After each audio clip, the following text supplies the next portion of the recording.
Hello all. इस video में हम प्रश्नावली 5.2 के पहले प्रश्न के 3 खंडों को हल करेंगे। तो चलिए पहले का तीसरा प्रश्न देखिए। इसमें हमें d की वैल्यू -3 दी हुई है, पदों की संख्या n की वैल्यू 18 दी हुई है और हमें nवें पद an की वैल्यू -5 दी हुई है।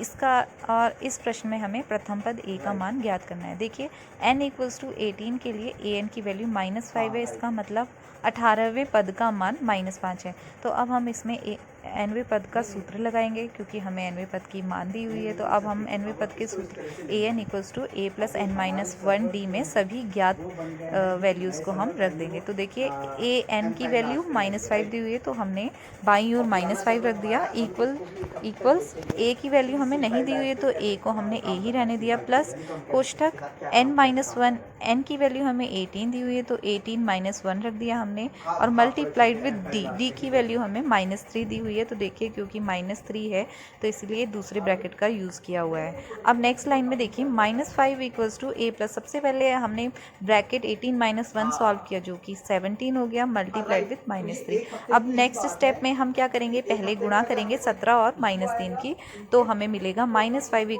a 17 × 51 या 17 × 3 = 51, तो a - 51। अब देखिए यहाँ पर हमको a की वैल्यू ज्ञात करनी है, तो a की वैल्यू के लिए हम क्या करेंगे, -51 को हम दूसरी ओर भेजेंगे तो वो प्लस साइन के साथ -5 के साथ चला जाएगा।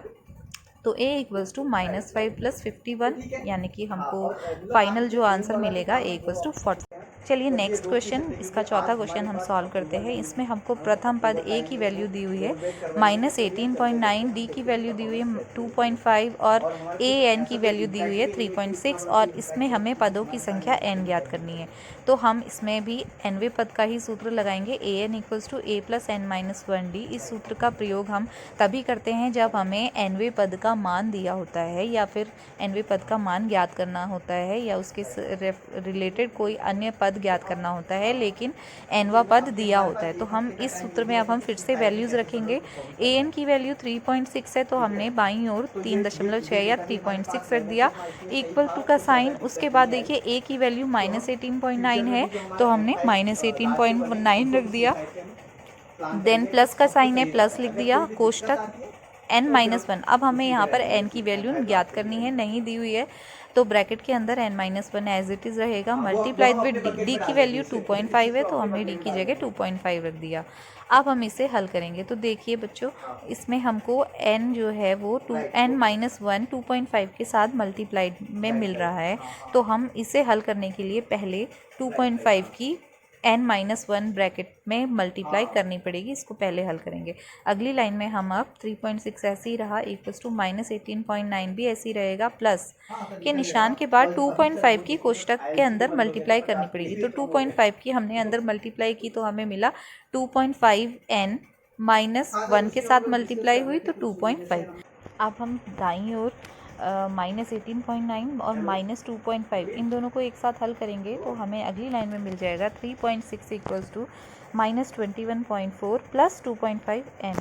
हमें n की वैल्यू याद करनी है, तो हम 2.5 n के साथ -21.4 को दूसरी ओर भेज देंगे, वो प्लस में चला जाएगा, और इस प्रकार हमें मिलेगा 2.5 n = 3.6 + 21.4। 2.5 n = 25 मिल गया हमें, और n = 2.5 को आप दूसरी ओर भाग में भेज देंगे, तो 25 / 2.5, यानी कि हल करने के बाद आपको मिलेगा n = 10।